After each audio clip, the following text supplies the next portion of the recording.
रात के ठीक 2:17 थे।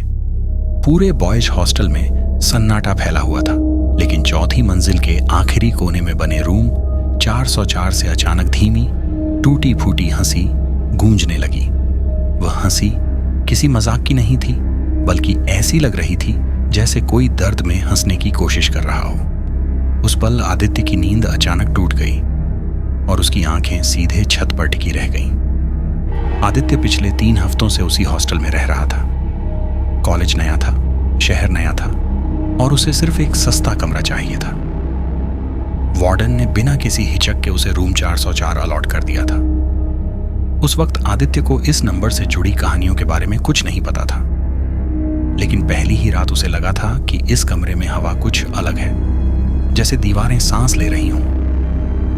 अब उस हंसी ने उसके सीने में अजीब सी घबराहट भर दी।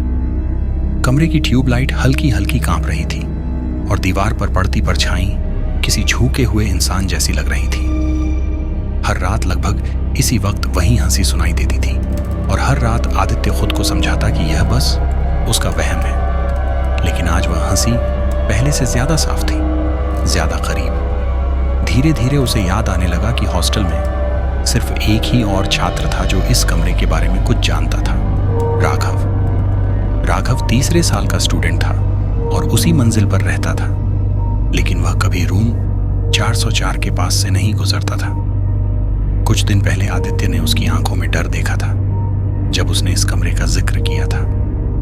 आदित्य को अब समझ आने लगा कि यह हंसी किसी बाहरी आवाज की नहीं थी।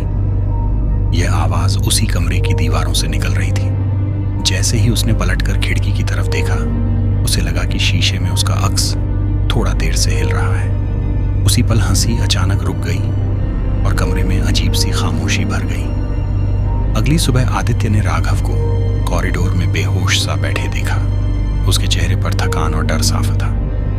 राघव को पिछले साल कुछ दिनों के लिए रूम 404 में शिफ्ट किया गया था। उसी दौरान उसने रात में अपने ही जैसी हंसी सुनी थी। धीरे धीरे उसे एहसास हुआ कि वह हंसी उसी की थी जो दीवारों में कैद हो चुकी थी। कुछ हफ्ते बाद आदित्य अचानक हॉस्टल से गायब हो गया। रूम 404 फिर से खाली घोषित कर दिया गया, लेकिन आज भी हर रात ठीक 2:17 पर उस कमरे से 2 अलग अलग आवाजों में हंसी सुनाई देती है, एक पुरानी और एक नई।